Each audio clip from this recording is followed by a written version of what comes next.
says, right, well, I booked the room, we're in the hotel. Yeah. What are you going to do? I'm on my period. Yeah, but then what if he says, well, you have to give me all? So I can't, but a bit of tweaking is going down my neck. Maybe he's going to ask for a reason. All jokes aside, I'm going all right. You know, what is that for going? Well, you're in a public place, but he thinks he's getting it tonight. For between £200 and £500. I'm Julie Dial, I'm Ashley's mum. I'm Rob Jones, Ashley's stepdad, from when Ashley was 12. It's difficult to sort of, if this can sound really funny, it's hard to sort of remember back since before this happened. I know that sounds really strange, but I feel like I'm some bit of time warp really from August last year. But she was, obviously has Ashley when I was 16, so we grew up together pretty literally. We were like best friends. She was good, she was good child, and she was the thing. She's very career driven. She knew what she wanted. She had a job from when she was 16. She always worked, and then she decided to get into the chosen career of environment and health that she went into. And she was very outgoing. She was happy. She loved going out. She loved clothes. She loved the festivals, and she was very family orientated as well. She had 2 younger sisters. I think probably from about the age of 5, she always asked could she have like a brother or sister. And I was kind of in the process of starting my career at a bit of a later age as Ashley got a little bit older and stuff, so couldn't really deliver that until she was 16. And then we had our first baby together, me and Rob, so she got a little sister, which she was absolutely delighted about. And then we decided to have another one.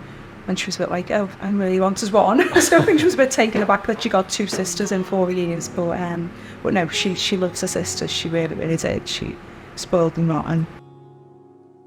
So we spoke every day on the phone via, a phone call. Most mornings, one of us would ring each other and check in for the day. And then it continued throughout the day with a WhatsApp message or call or wherever it be. Or she'd send me, we'd share fashion tips or things for house, your house on Instagram or wherever it might have been. So we had constant dialogue every day until sort of bedtime. But that sounds mad, but that's how it was pretty much every day.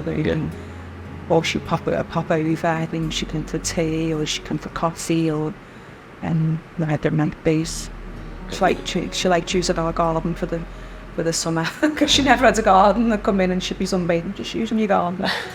She went to 6th form, did her A-levels, did really well in her A-levels, and was a little bit unsure really what she wants to do, so she decided to go down the route of the environmental health, which she started the course after her A-levels, and then did about 6 months, and then it weren't really for her. She was like just having gel with the people on the course, just wasn't the right time for her, so dropped out, after about 6 months, and just took a little bit of just a step back, carried on with her jobs, and then decided that she was going to take a different route and she was potentially going to go into nursing. So she got a job in a nursing home, which she absolutely loved. She really, really loved it. And then sort of sat back and looked at the role that the nurses do. I thought maybe that's not right for her.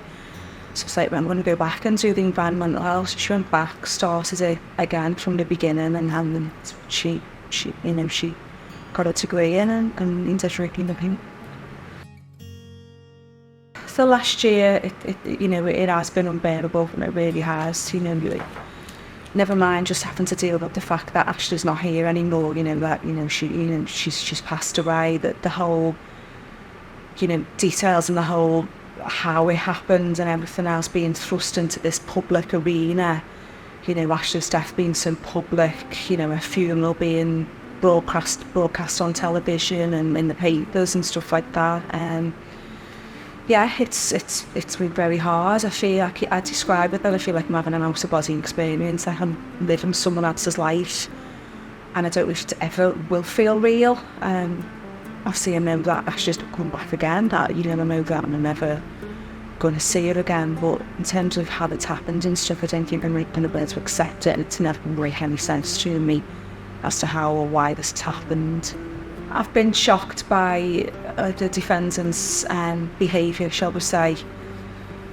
generally afterwards, hearing details that these, they all knew Ashley, they all were on a personal level, some of them had spent so that, a couple of months ago, but been with her at Glastonbury and stuff like that, and then hearing details that, they've known, how the next, or they're saying that they've known the next day, obviously they knew that night when it happened, but the behaviour afterwards, how, what they've done to cover it up and cover the tracks, it's just, it's despicable. But even down to, some of Ashley's friends as well, we've heard details that, these people have, chose not to give witness statements and not to speak up, and that's difficult, and I understand people are scared, and I do get that, because, one of your friends has just been killed in the most horrific way, but to sit and hear those details and to know that these people have not spoken for her. I think she'd been believed for, getting on 5 years, I knew that he wasn't,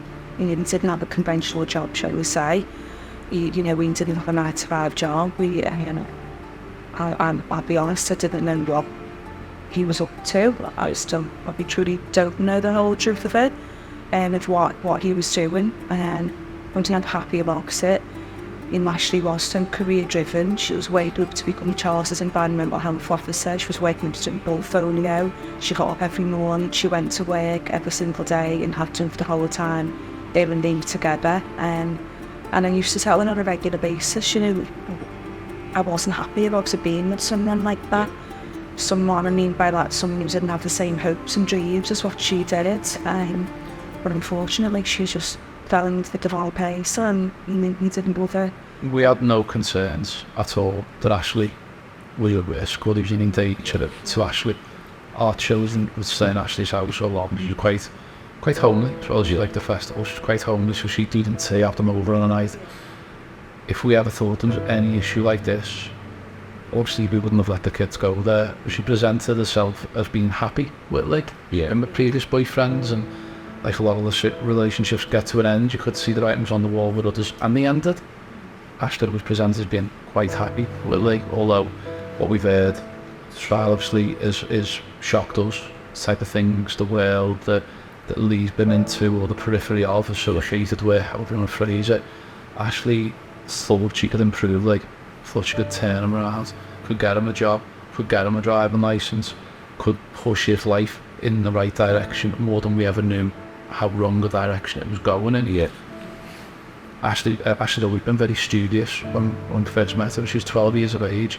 She was wise beyond the years of 12. Yeah. She did well at school, she did well at university. That's what she wanted to do. It's always going to be a balance, and it's been so difficult for Julie. I'm sitting on observing this because they were so close, they would talk so often. It almost feels like an aspect of Ashley didn't want to face the truth, maybe whatever she might have known. Who knows? We'll never know when after she did or didn't know to the depth of it. Being not to come out in the trial and the cause, or there's some type of fear and anxiety she's held. And so hard for us to take that, because we were unaware of anything like that.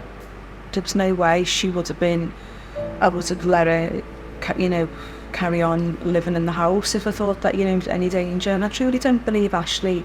I know we've heard her saying about her anxieties and this feud that Lee Harrison had with, with Niall Barry, etc. But I honestly believe Ashley didn't think that.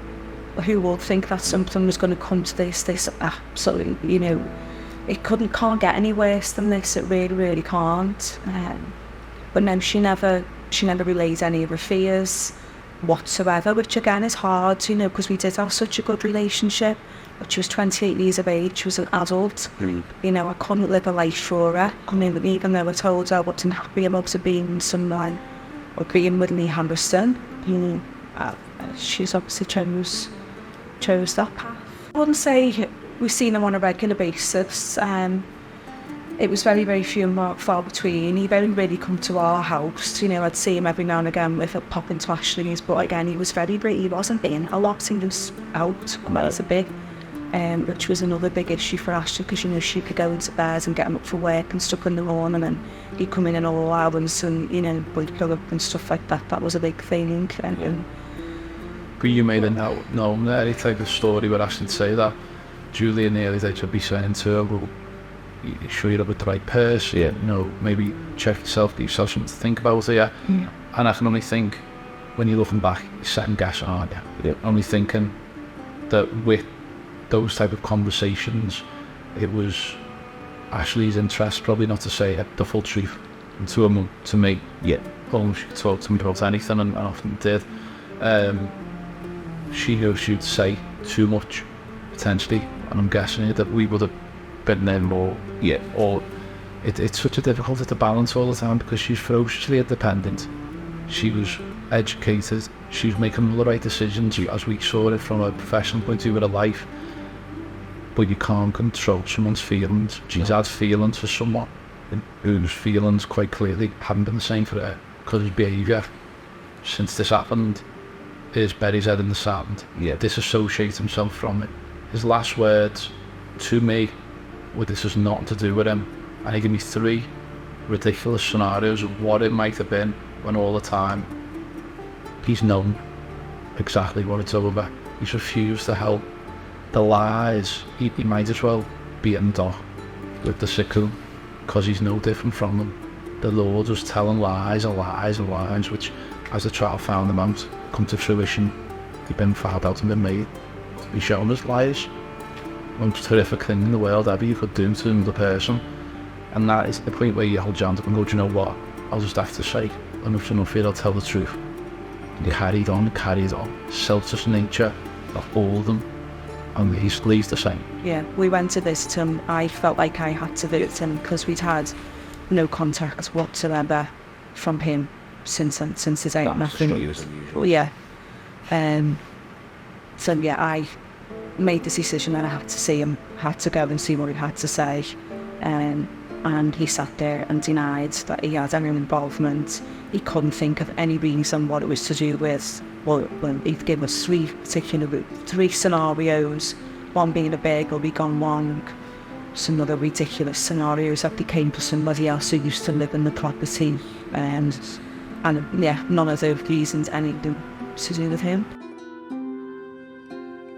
People talk about justice, and again, you know, justice is making these people pay for what they've done, and that is justice. However, in my eyes, I don't feel like there'll ever be justice for me, or for Ashley, because if justice as this wouldn't have happened. But yeah, it is obviously very important from day one to catch these people, to charge these people, and then bring these people to court and make them pay. So yeah, it is very, very important. I don't think it's going to stop. I think it will carry on. Hoping none of these large sentences that are being given out to people will start making people think, oh, hang on, you know, it's not just going to be my life, it's going, you know, to my family's life and everything else. You know, it's a ripple effect of that crime they've, you know, what they've done, that it ruins their own life. So I don't know.